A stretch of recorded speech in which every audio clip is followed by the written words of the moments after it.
말씀으로 은혜를 나누고자 합니다. 이 세상 사람들은 행복하고 또 이렇게 재미가 있고 이런 삶을 살기 위해서는 나름대로 찾는 것이 있습니다. 무엇이 힘이 되는가? 무엇이 능력이 되는가? 무엇이 재미있는가? 이런 것들을 계속 찾고 찾는 것입니다. 그래서 추구하며 사는 것입니다. 그래서 우리가 좀 어떤 좋은 약 없나? 좋은 약 이런 걸 찾습니다. 좋은 화장품, 그다음에 돈, 힘이 되는 권력 이런 것들을 찾고 목말라 합니다. 그러나 지금 이 팬데믹을 만나면서 많은 것들이 무너지게 됩니다.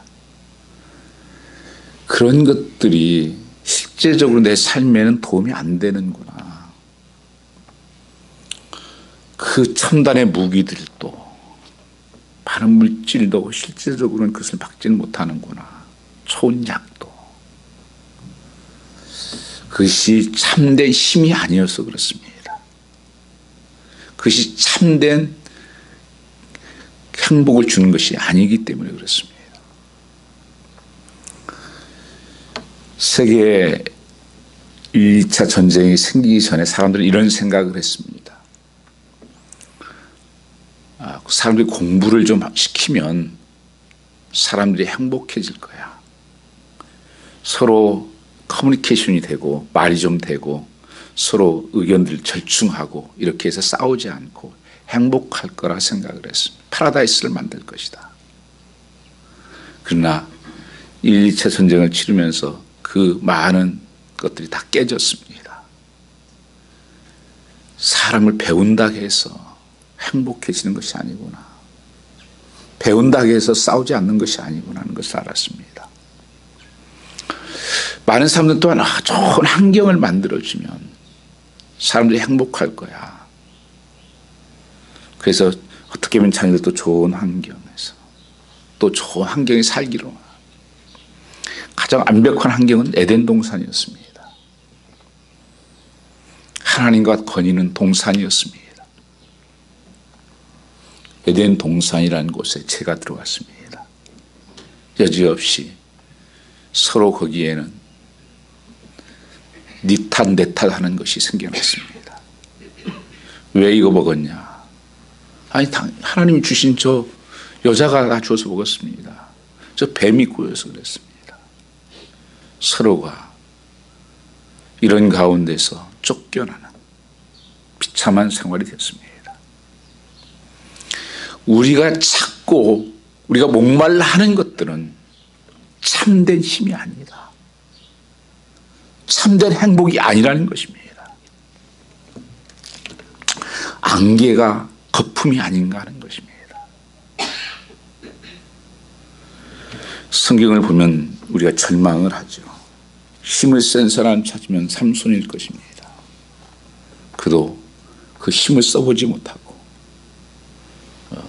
비참한 최후를 맞습니다. 저 어렸을 때 가장 힘센 사람은 알리였습니다. 그 세계 헤비급 챔피언 권투. 그분이 파킨슨병에 걸려가지고 그런 얘기를 했습니다. 하나님이 크시다는 것을 보여주기 위해서 내게 이 병을 주신 것 같습니다. 힘이 나를 지키지 못한다는 것입니다. 어떤 사람은 권력을 의지하고 많은 다른 것들을 의지합니다. 왜냐하면 그것은 진짜 힘이 권력이 아닙니다. 성도는 참 약한 존재입니다. 그래서 어떤 것들을 의지하려고 합니다. 성경의 성도를 양으로 표시합니다. 양도 어떤 양입니까? 목자 이런 양으로 표시합니다. 아니 양이어도 정말 힘들어 광야에 못 살겠는데 목자까지 없으면 어떻게 살라는 것입니까? 그게 우리의 실존의 모습이라는 거예요. 가장 약하고 힘이 없는 동물인 중인데 근데 양에게는 목자가 있으면 가장 담대해지고 힘이 생기고 행복해지는 것입니다. 그래서 시편 23편에 다윗은 여호와는 나의 목자시니 나는 부족함이 없도다. 내가 삶의 음침한 골짜기를 다닐지라도 해를 두려워하지 않는 것은 주께서 함께 하십니다. 우리 성도의 삶의 능력은 무엇이냐? 바로 예수 그리스도 목자 되신 그분이다. 그런데 같은 하나님이 우리가 삼위의 하나님이죠. 전능하신 하나님, 예수 그리스도, 또 성령님이 계십니다. 다 한 분이세요. 근데 예수님이 가시면서 특별히 성령님을 우리에게 내주하시는 성령님을 보내주셨습니다. 왜냐하면 성령님만이 우리 어떤 상황에서 가장 큰 힘이 되고 능력이 된다는 것을 말씀해 주고 있는 것입니다. 그래서 나는 약하지만 성령이 역사하면, 성령으로 충만하면 담대한 삶을 살 수 있고 현세와 내세에 복이 있는 그런 삶을 살 수 있다는 것입니다. 천국을 누리며 살아갈 수 있다는 것입니다. 이게 진짜 힘이에요. 이것이 진짜 기쁨입니다. 가짜를 요새 너무 따라다녀요. 진짜를 잡으십시오. 진짜 힘은 성령의 능력이라는 것입니다. 세월이 바뀌어도 변하지 않는 능력. 어떤 상황 속에도 힘을 발하는 능력. 그래서 사도 바울은 감옥에 갇혀 있으면서도 조금도 변함이 없어요. 난 감옥에 갇혔던 예수 안에 있다. 거기서 기뻐합니다. 기뻐하라. 거기서 찬양합니다. 옥문이 열립니다. 매를 맞으면서도 그 복음을 전합니다. 성령의 능력이에요. 스가랴 4장 6절 말씀에 보면 그가 내게 일러 가로되 여호와께서 스룹바벨에게 하신 말씀이 이러하니라. 만군의 여호와께서 말씀하시되 이는 힘으로 되지 아니하며 능으로 되지 아니하고 오직 나의 신으로 되느니라. 진짜 힘이 뭐냐? 성령의 능력이요, 성령의 힘이라고 하는 것입니다. 성도는 무엇으로 사느냐? 무엇을 의지하고 살아야 되느냐? 성령의 역사하심이 나타나야 됩니다. 교회도 성령의 역사하심이 나타나지 않고는 교회다운 교회를 이뤄갈 수가 없다고 하는 것입니다. 그렇지 않으면 가장 약한 존재가 되어버립니다. 교회는 성령에 의해서 탄생되었습니다. 성령의 기름 부음을 통해서 교회가 출발되었습니다. 그러므로 우리 성도의 이 약하고 험난한 시대에 우리가 어떻게 살아가는가? 성령을 힘입어서 성령의 능력으로 주님께 승리하라고 말씀하고 있는 것입니다. 성령이 임하면 능력이 임하게 됩니다. 성령님만이 삶을 변화시킬 수 있어요. 사람을 변화시킬 수가 있습니다. 다른 어떤 것도 사람을 변화시키지 못합니다. 그것이 능력이 안 되는 것은 세상 그것이 사람을 바꿀 수 없기 때문에 그래요. 본질을 바꿀 수 없기 때문에. 성령이 역사하면 삶이 바뀝니다. 고린도서 5장 17절 말씀에 보면 그런즉 그리스도 안에 있으면 새로운 피조물이라. 이전 것은 지나갔으니 보라 새 것이 되었도다. 새로운 삶으로 하나님께서 우리를 인도하여 주신다는 것입니다. 에레미야 23장 29절 말씀에 보면 나 여호와가 말하노라. 내 말이 불같지 아니하냐? 반석을 쳐서 부서뜨리는 방망이 같지 아니하냐? 아무리 강한 자, 아무리 고집이 강하고 아무리 힘 센다 할지라도 성령이 역사하면 다 무너지게 되겠습니다. 깨지게 되겠습니다. 성령이 사로잡히면 변화가 일어나게 되어 있습니다. 이 부서뜨리는 방망이 같고 박살난다는 것입니다. 그래서 성령이 역사하면 변화가 일어나는 것입니다. 우리에게 든든히 도우시는 분이 계신데 바로 성령님이십니다. 성령님은 본래 예수님 가시면서 우리가 구원받은 하나님 양자 되었음을 보증하시기 위해서 보내주셨습니다. 그러나 그것으로 끝난 것이 아니라 구원이 완성될 때까지 연약한 성도들을 붙들어 주시고 도와주시기 위해서 성령님을 보내셨다고 말씀하고 있습니다. 그래서 성령님은 우리 돕는 자셔.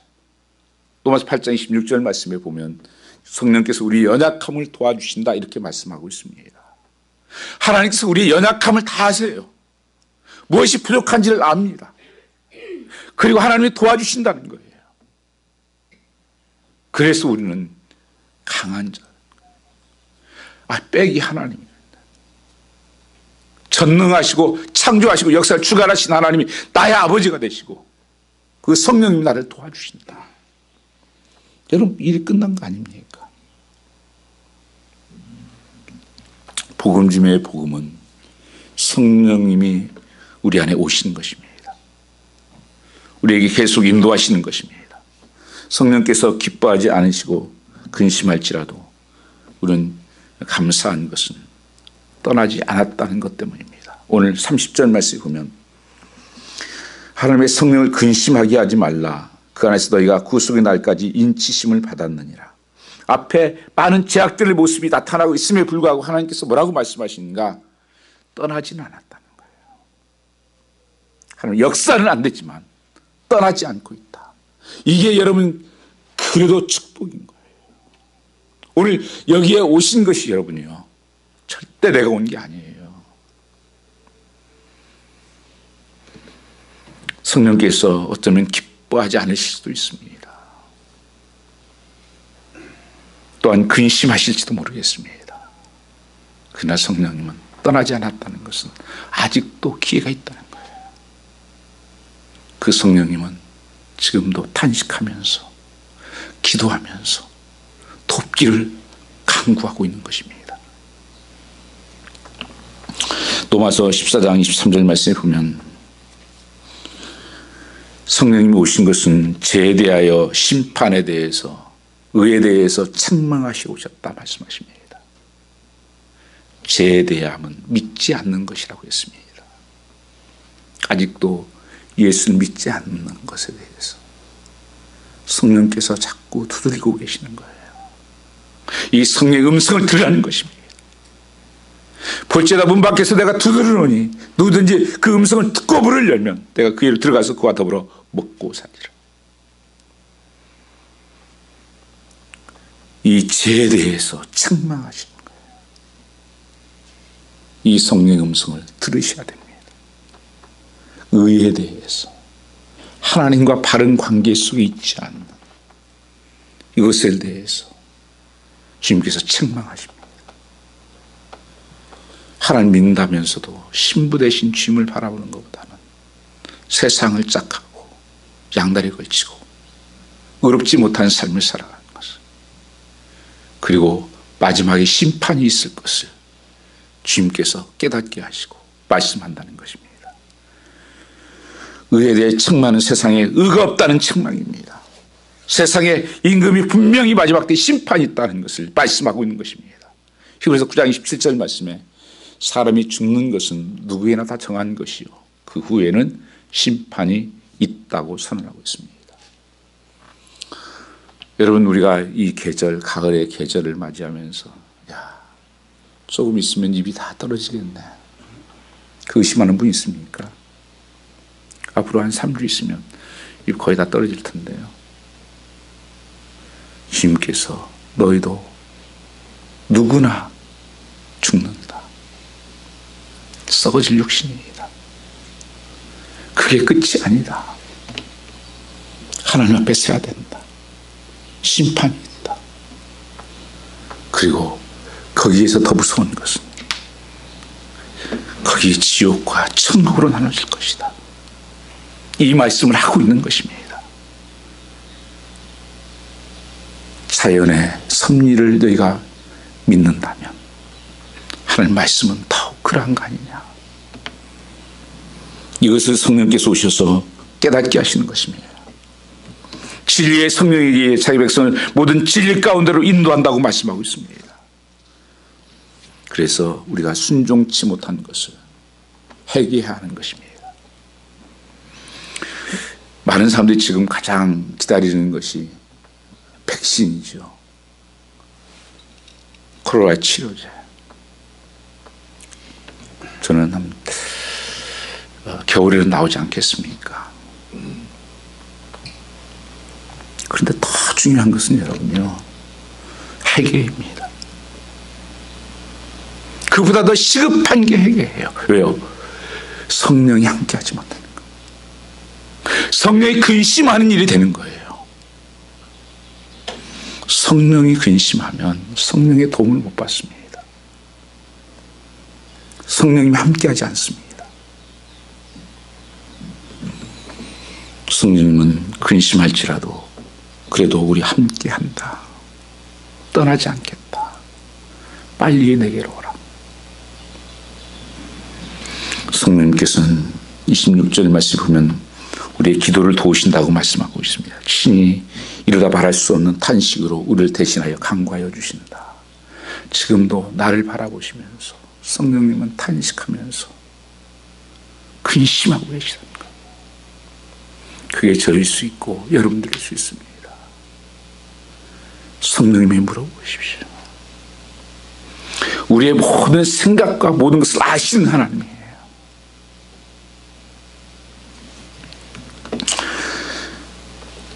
신앙생활이 약한 가운데 있다면 그 성령님을 의지하라는 것입니다. 우리는 이 너희 몸을 너희가 함께 받은 바 성령의 전인 줄을 알지 못하느냐. 너희 것이 아니니. 누구든지 예수 믿으면 성령님이 우리 안에 임한다는 것입니다. 내주하시면서 나와 함께 하신다는 것입니다. 너희가 하면 성령이 전이 됐다고 하는 거예요. 그것은 성전은 깨끗함의 상징입니다. 더러운 그릇에 함께 할 수 없습니다. 우리는 주님이 내 안에 계시는데 그것을 의식하며 사십니까? 그것을 바라보며 사십니까? 이 증거가 분명히 있는 것입니다. 성령이 근심하는 거예요. 성령께서 근심하는 게 증거예요, 여러분요. 이것은 구원받은 자에게만 있는 것입니다. 경건치 못한 삶을 살아갈 때, 예배와 기도 생활에 문제가 있을 때, 용서하지 못하고 사랑하지 않을 때, 누가 말하기 전에 책망이 있다는 것이에요. 우리 안에 성령의 근심이 한다는 것입니다. 오늘 30절 말씀에 성령은 우리를 근심하게 하지 말라. 하나님의 성령이라고 그랬죠. 너희를 구속의 날까지 인치심을 받았느니라. 오늘 본문 25절부터 29절까지 쭉 보시면 죄에 대한 모습들이 적나라하게 드러나고 있습니다. 이 에베소 교회, 사도 바울이 오랫동안 가르쳤던 교회고 세웠던 교회입니다. 지금 그런 감옥에 있으면서 이 에베소 교회를 위해서 기도하고 소식을 들으면서 너희 속에 이런 책망할 것이 있다. 이 권면이 나옵니다. 이것이 다 있다고 하는 것을 말씀하고 있어요. 22절 말씀을 보면 너희가 유혹의 욕심을 따라 썩어져가는 구습을 쫓는 옛 습관을 벗어버리라고 하는 것은 벗으라는 것은 잊고 있는 것이 있다는 거예요. 다 있지 않을지 모르지만 우리의 여러 모양으로 이곳저곳이 있다는 것입니다. 그래서 이것을 벗어버리고 23절 심령으로 새롭게 되어 24절은 새 사람을 입으라. 그렇게 말씀 거룩함으로. 왜요? 성령이 근심하고 있으니까. 내 삶은 왜 역사하지 않는가? 왜 하나님 내 기도를 응답지 않는가? 하나님 나는 왜 치료가 안 되는가? 왜 이렇게 하는 일마다 막히는가? 성령이 역사할 수가 없다는 거예요. 근심하는 자가 되었다는 것입니다. 여러분 자녀들을 보면 자녀들이 근심스러울 때가 있죠. 저러면 안 되는데. 하나님께서 우리를 보시면서 근심하는 거예요. 책망하고 있는 것입니다.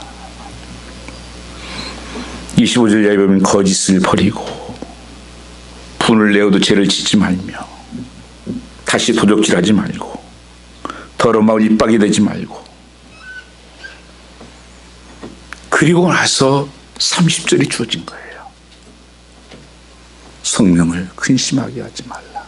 무엇이 성령을 근심하게 했다는 것입니까? 이 제약된 모습이 성령을 근심하게 했다는 거예요. 이 모습이 성령님을 근심하게 만들었다. 너희들을.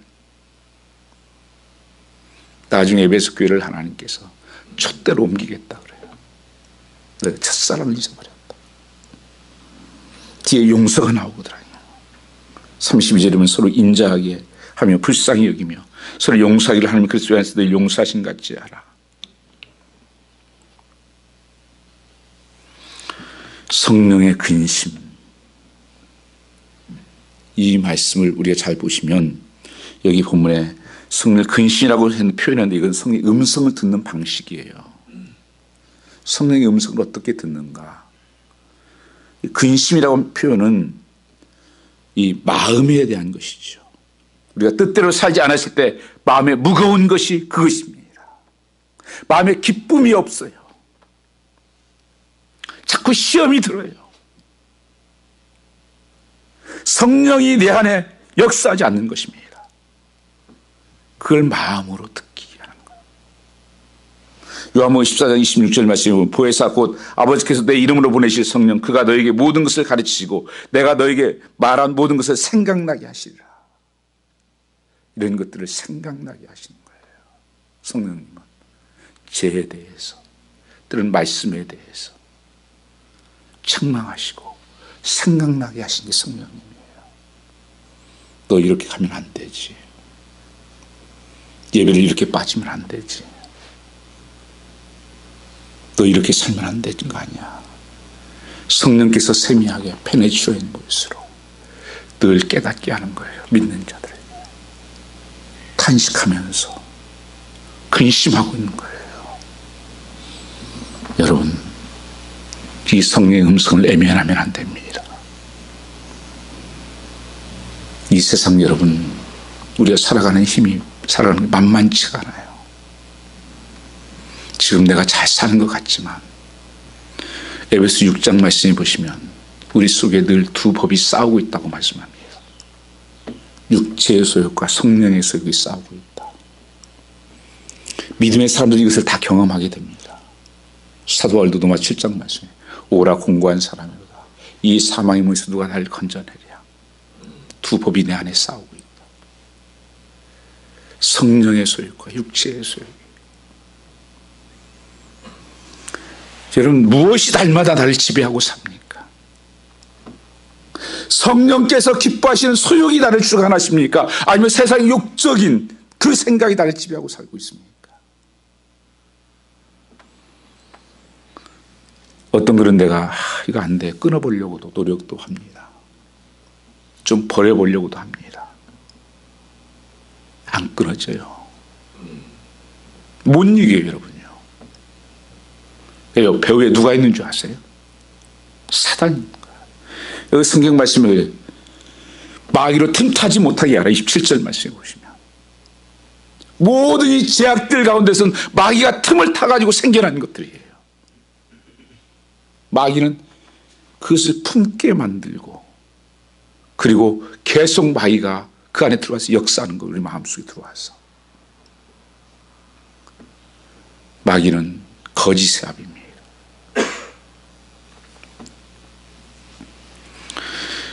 성경에 보면 이 보혜사 성령님, 성령의 음성, 또 마치 8장 5절 6절 말씀에도 육신을 쫓는 육신의 일을, 영을 쫓는 영의 일을 생각하느니 육신의 생각은 사망이요 영의 생각은 생명의 평안이라. 영의 생각. 그래서 이 사단이 뭘 타고, 그 제약들을 타고 내 마음에 들어오는 거예요. 그리고 역사하는 것입니다. 하나님 주신 것이 아니에요. 우리가 주목해야 26절, 27절 한번 같이 읽어보겠습니다. 26절, 27절입니다. 분을 내어도 죄를 짓지 말며 해가 지도록 분을 품지 말고 마귀로 틈타지 못하게 하라. 여기에 분을 내어도 분이 자체가 죄는 아닐 때가 있어요. 그런데 죄가 되는 것은 뭐냐면 품으면 죄가 됩니다. 왜요? 내가 제일 지금 빨리 하나님 앞에 나가서 회개하고 회복되면 되는데 그것을 계속 품고 있는 거예요. 그럼 사단이 그걸 쭉 타고 들어가요. 야, 섭섭하지? 그래, 나 억울해. 이해해 주지 않지? 저 인간 잘못됐지. 자꾸 이렇게 충동질하고 속여요. 실상을 보지 못하게 하고 하면서 멀리 가게 하는 거예요. 그래서 내 안에 들어와서 역사하기 시작한 마음. 그래서 성경의 잠언서에 심히 부패한 것이 인간의 마음이라고 말씀하는 거예요. 사단의 놀이터가 돼요. 귀신의 놀이터. 아마 여러분 한 주간 살면서 무슨 마음으로 살았는지 그걸 아마 영상으로 이렇게 다 쭉 한번 월요일부터 보여준다면 아마 괴물도 저런 괴물은 다 없을 겁니다. 별 생각, 온 가지 생각을 하면서 그게 내 삶이에요, 여러분요. 거기에 하나님이 어떻게 역사하겠어요? 마귀를 하게 하는 것이다. 마귀가 성도의 마음속에 들어가 역사하는 것이다. 어떻게 간단해요. 해가 지도록 품고 있으면, 이 제약들을 가지고 있으면, 이런 하만이 아니에요. 모든 죄가 마귀를 틈타서 오는 것입니다. 더러운 것을 타고 들어 역사하는 것입니다. 우리가 보이지 않아 잘 모르는 거예요. 요한 13장 8절 죄를 짓는 자마다 마귀에게 속하나니 거짓말, 도둑질, 더러운 말 다 마귀가 틈을 타는 조건이에요. 그런데 사람들은 뭘 믿고 사는 줄 아십니까? 마음을 믿고 사는 거예요. 나 마음 가는 대로 살래. 내 마음 되는 대로 말하고 살래. 그러니까 입에서 뭐가 나오겠어요? 입에 나오는 것이 더럽게 한다 그러죠, 성경에. 생각은 말을 낳고, 말은 행동을 낳고, 행동은 인격을 낳는. 그래서 내가 무슨 생각을 품었냐가 그게 나예요. 가룟 유다가 예수님을 팔 생각을 넣어줬을 때 그 생각을 품고 있으니 마귀가 그 속에 들어갔고 결국 예수님을 팔게 된 것입니다. 초대교회 아나니아 삽비라가 있습니다. 경건한 분들이에요. 다른 데로 신앙생활 잘 하려고 했습니다. 집사님들이 저렇게 저 헌신하는 거 보니까 우리도 좀 해야 되지 않겠어? 둘이 짝 맞아서 이렇게 하다가는 거기에 욕심이 들어가기 시작해요. 사단이. 그러니까 거짓말을 하게 됩니다. 베드로가 성령이 충만해서 왜 하나님을 속이냐? 그런데 사단이 역사했다. 어찌하여 사단이 내 마음을 가득하여 성령을 속이고 땅과 얼마를 감추었느냐? 어찌하여 이를 내 마음에 두었느냐?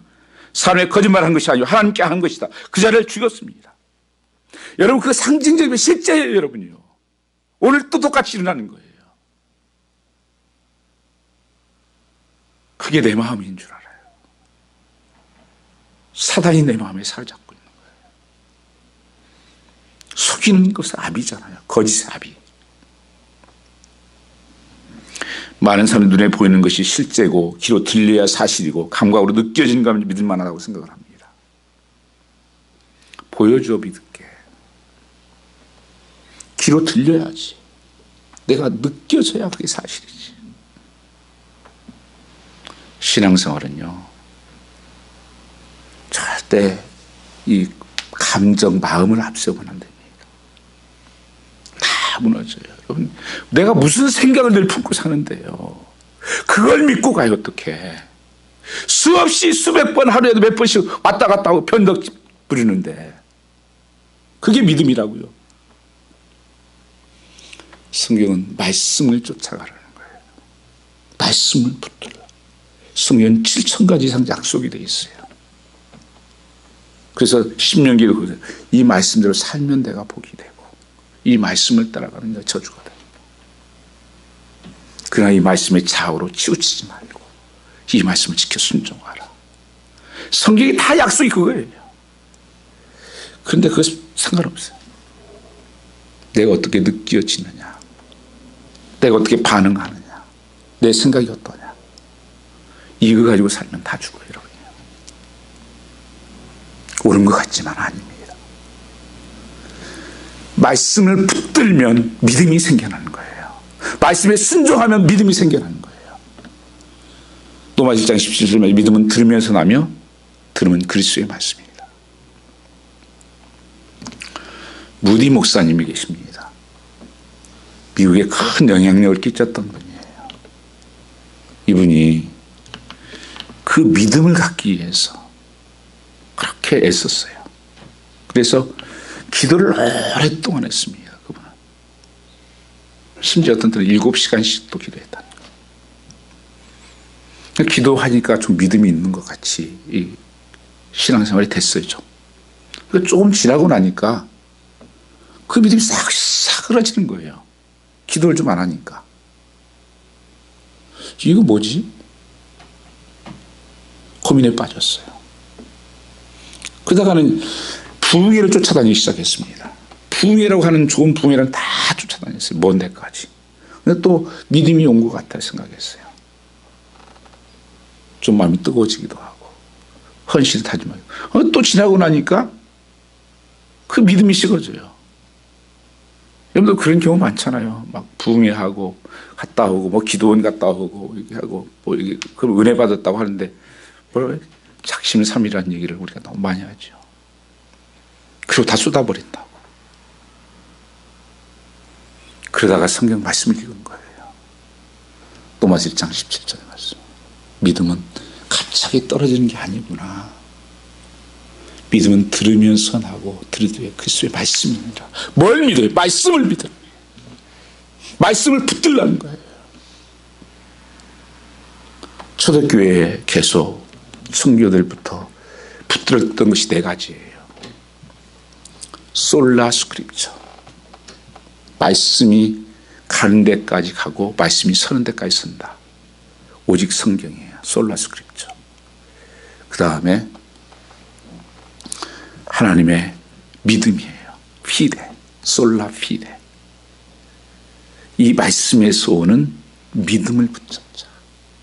뭘 말씀 따라서 가자. 그럴 때 믿음이 생긴다. 그래서 이 믿음. 그 다음에 은혜의 은혜.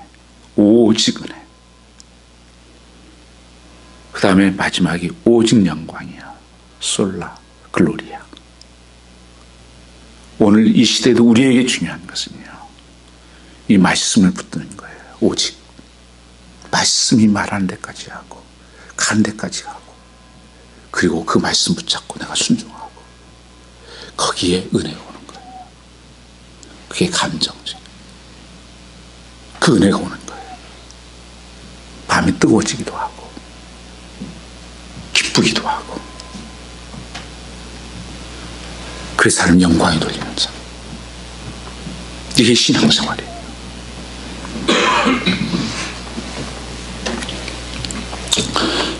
미국 코넬 대학에서 유명한 실험을 하나 했습니다. 개구리 한 마리를 차가운 물에 담긴 비컵에 넣었습니다. 처음에 15도로 시작했어요. 그 개구리가 기뻐가지고 수영하고 다녀요. 올라왔다 절로 갔다 큰 비컵 속에서. 그런데 거기다 천천히 느끼지 못하도록 가열을 시작했습니다. 근데 개구리는 전혀 느끼지를 못해요. 왔다 갔다 하다가는 힘이 조금씩 빠지기 시작해요. 45도가 됐을 때 죽었어요. 한 번도 나올 기회가 여러 번 있어요. 높지가 않았어요. 점프할 수 있는 기회가 있었어요. 근데 나도 모르게 유스트가 되고 그 자연스러운 것에 익숙해져 가지고 나가야 되겠다는 생각을 못한 거예요. 지금 교회가 이렇게 무너지고 있어요. 성도들이 이렇게 무너지고 있습니다. 너무 편리한 것에 유스트가 되어 있고 익숙한 것에 유스트가 되어 있어요. 익숙한 것에 내가 이제 있고 괜찮겠지 뭐 이렇게 사는 것도 괜찮네. 여러분 아닙니다. 익숙해진다는 것이 무섭다는 것을 알아야 됩니다. 지금 사단이 여러 가지로 공격하는데요. 우리가 모르는 사이에 옛날에 어른들이 늘 그랬잖아요. 아멘 주 예수 없어서. 어렵고 힘들면 그 고백을 했어요. 아멘 주 예수 없어서. 마라나타. 그래서 그 천국을 사모했었습니다. 사단이요. 여러 사람들이 내가 하나님이다. 그리고 또 예수 먼저 온다. 이렇게 해가지고 집 사가지고 나와라 팔아라 해가지고 세상 온통 시끄럽게 만들고 몇 번 그러더니만 이제는 별로 사람들이 관심이 없어져 버렸어요. 유스트가 되어버렸어요. 또 그러는 소리 하는 건가? 거기 뭐라 헛소리들 하는 거예요. 거기에 눌러 앉아 있어요. 그래서 말세라고 하는 부분들이 다시 오심에 대한 심판에 대해서 두려움이 없어요. 사람들이. 귀신도 마찬가지예요. 귀신하면 정말 무섭죠, 여러분요. 만나본 사람 무서워요. 귀신 여러분 쫓아오면 얼마나 무서운지 몰라요. 귀신이 다 알아차린다니까요. 힘이 얼마나 센지 모릅니다. 근데 귀신을요, 지금은 친구처럼 돕는 사람으로 친밀하게 만들었다니까, 매스미디어가요. 영화부터 시작해가지고. 옛날 영화 고스트라는 영화 있어요. 막 귀신이 도와줘. 애들을. 그래가지고 친밀하게 만들어요. 요새 그 매스미디어 보세요. 언제 그게 귀신들이 나오고 이렇게 무당들이 나오고 뭐하고 점치고 하는 거 언제 그런 일이 있었어요. 혐오하게 느끼지 않고요. 그것도 하나의 종교네. 그렇게 만들고 있다니까요. 이 귀신의 존재. 동성애도 마찬가지예요. 저는 동성애는요, 사람들이 앞에 나오질 못했어요. 말을 잘 못했어요. 지금은 그들이 퍼레이드 하는 게 프라우드 퍼레이드예요. 자랑스럽다니까요. 누구도 말 한마디 못해요. 귀신은 그들이 오히려 인정받는 자랑, 커밍. 지금 큰일 났다고 하는 것입니다. 이 사단이 여러 가지로 장난쳐서 믿지 못하게 만드는 거예요. 교회도 마찬가지예요. 저 어렸을 때만 해도 주일에 대한 개념이 굉장히 강했습니다. 아마 한국의 신앙생활 했던 분 다 그랬을 거예요. 저희 특별한 교회를 다닌 게 아니니까. 아침에 가서 거의 저녁에 오고 거의 그랬어요. 주일날. 지금은 요새 많이 쓴 단어가 뭡니까? 썬데이 크리스찬이라는 말 들어보셨습니까? 썬데이 크리스찬. 거기에 만족하고 살아가는 거예요. 이 모든 것들을 보면서 우리가 말세라고 그러잖아요. 근데 저를 볼 때 말세예요. 나의 삶을 보니까 말세구나. 날 보니까 성령이 근심하는구나. 이제라도 성령께서 말씀하시는 것은 말씀으로 훈련받고 그리스도의 진정한 제자가 되어서 하나님의 사명을 감당하고 살라는 것입니다. 내가 지금 믿고 선택했다고 해서 괜찮다고 생각하면 안 되는 것입니다. 비크의 개구리처럼 되어가고 있는 것이 마귀의 전략이에요. 하나님께서 금하신 것은 자꾸 듣고 보다 보니까 익숙해져서 이제 문제의식이 사라져가는 것입니다. 아담과 선악과를 자꾸 바라보다가 결국 미혹받아 넘어지고 말았습니다. 보이는 대로 틀리는 대로 하다가 저거 먹고 싶네. 자꾸 사단의 귀를 기울여요. 남들도 다 하던데 딱 한 번만. 굉장히 사단은 합리적으로 접근합니다. 여러분요. 이상하게 앉지 않아요. 사단은요. 굉장히 사단은 합리적. 성경은 비이성적이거든요. 비합리적입니다. 하나님 말씀 여러분 이해가 됩니까? 사단은요. 다른 종교들은 다 합리적이에요. 그래서 사람이 빠지는 거예요. 그럴듯해요. 하나님처럼 될 거야. 너 눈이 밝아져. 조심해야 됩니다. 우리 마음에 계시면서 우리에게 말씀하신 성령님을 집중해야 됩니다. 성령님 무슨 말씀을 하시는지 그 음성을 듣게 해주십시오. 많은 성도들이 주님의 음성을 듣지 못하고 했지만 성경을 읽고 주님의 말씀을 주십시오 하면 하나님께서 성령이 분명히 말씀하십니다. 성령의 말씀은 어떤 때는 물론 음성으로 말씀하시고 눈에 보일 수도 있고 환상으로 보이시지만 대개는 성경 전체 말씀 보면 내 마음의 감동으로 내 마음속에 임할 때가 많아요. 어제도 뭐 어떤 분들 그런 얘기를 하시더라고요. 성경 기독 영화를 보는데 눈물이 많이 나더라고. 성령의 감동이죠. 어떤 분은 기도하는데 하나씩 하면 치료하시는 거 느끼겠다고. 성령의 감동이죠. 성령의 역사죠. 매일매일 삶에서 성령의 역사하심이 그 감동하심이 그 능력이 임해야 되는 것입니다. 거기에 집중할 때 그래요. 그래서 정말 두려운 건 성령을 근심하게 하는 것이고 마귀가 주는 생각을 마음에 품는 것입니다. 정말 마음을 잘 지켜야 됩니다. 고린도서 7장 10절 말씀에 하는 뜻대로 하는 근심은 후회할 것이 없는 구원에 이르게 하는 해결을 이루는 것이요 세상 근심은 사망을 이루는 것이라고 말씀했습니다. 하나님의 뜻대로 하는 근심은 구원을 이루죠. 하나님의 나라를 위해서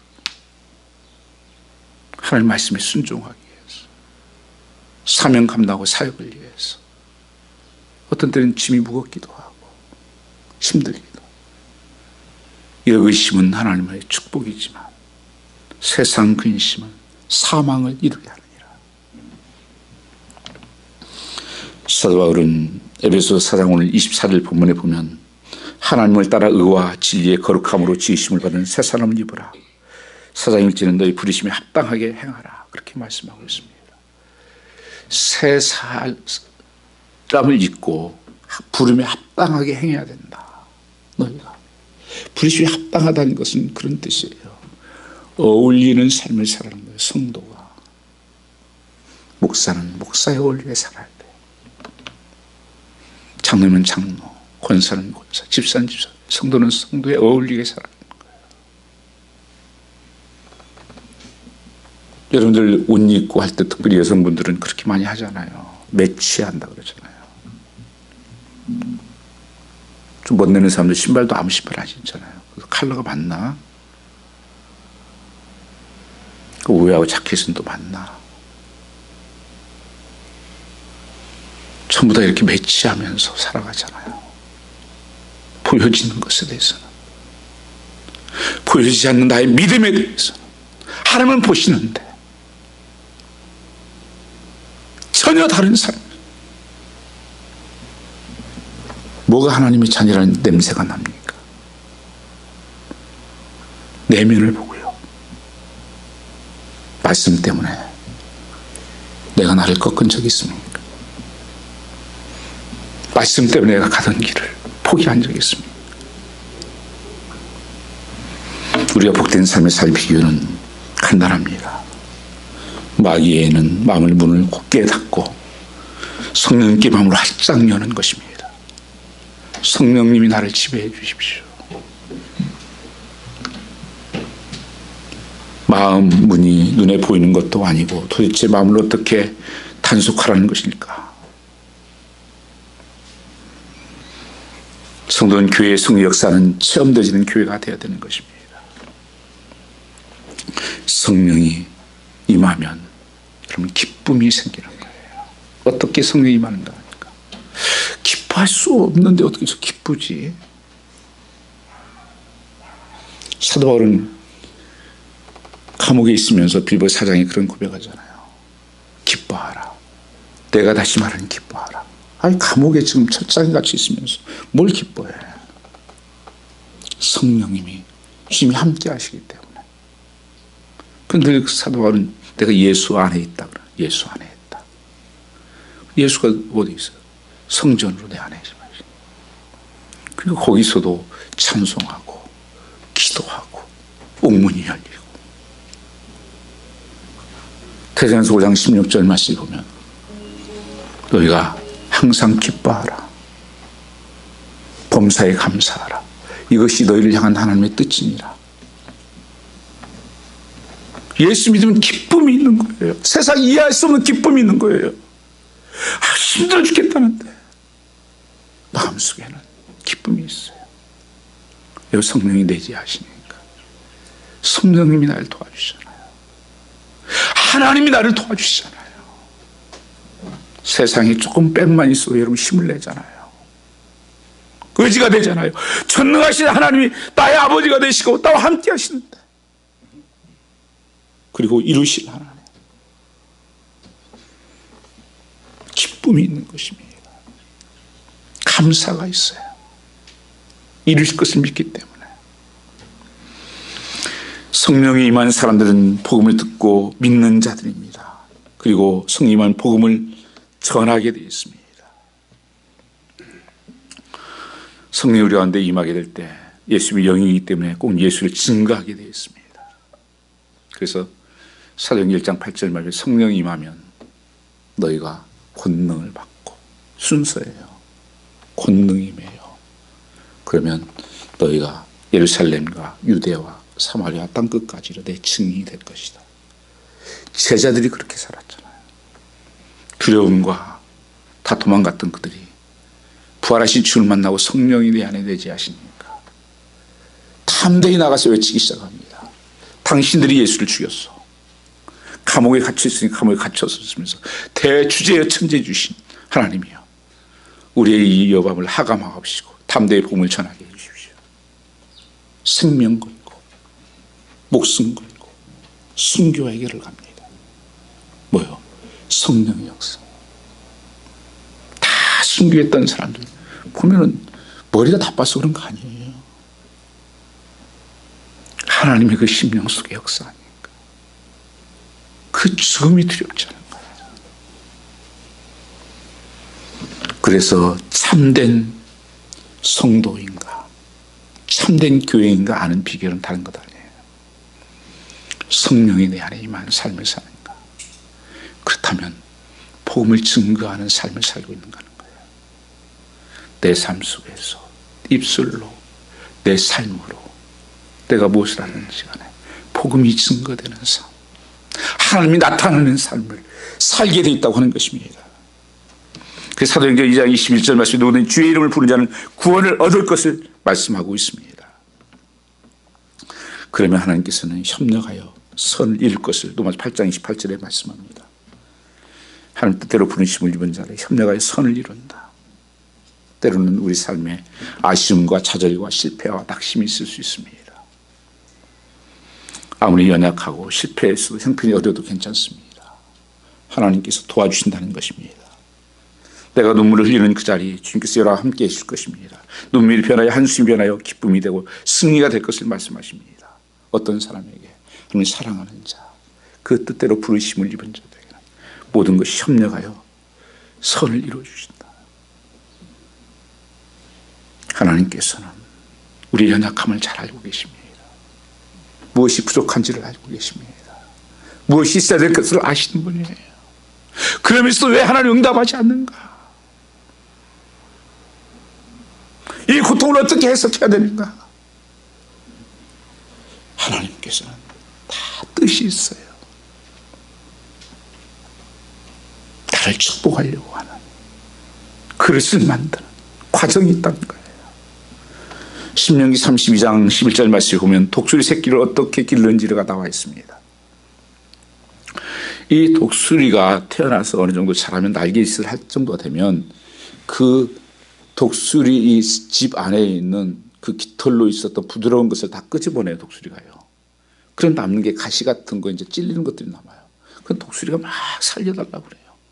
아프다고. 그러면 그때 독수리는 그걸 끌고 높은 독수리가 올라갑니다.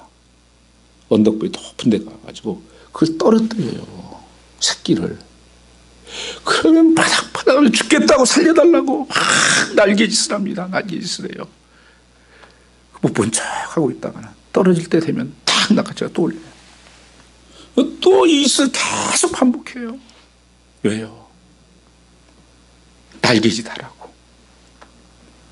거기에 날개에 힘이 들어가고 근육이 들어가고, 그래서 창공을 차고 나가는 그 날개를 만드는 거예요.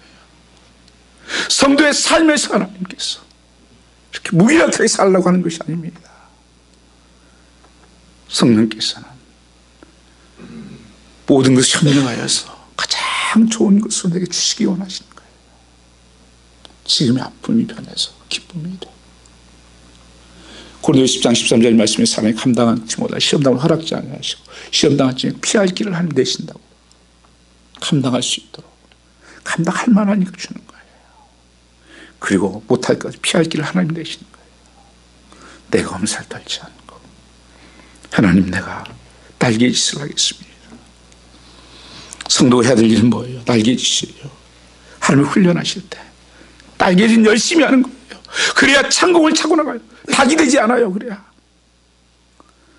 닭은요 지 아무리 해봤자 그 지붕밖에 못 올라가요. 떨어지고 떨어지고. 독수리는 창공을 차고 기류를 타고 나가요. 하늘을 날면서. 성도의 능력이에요. 오늘 성령의 비전이 여러분 함께하기를 원합니다. 정말 성령 안에 살면 5년, 10년 후에 바라볼 것들, 그때 내가 믿음이 너무 적었구나 하는 고백을 하게 될 것입니다.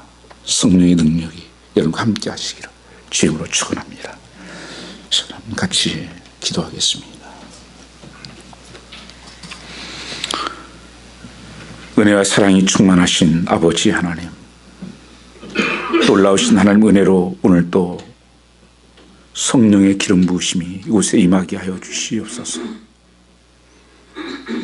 말씀이 우리에게 실제가 되게 하여 주시고 성령의 놀라운 기름 부으심이 지금 이 땅에 임하게 하여 주시옵소서.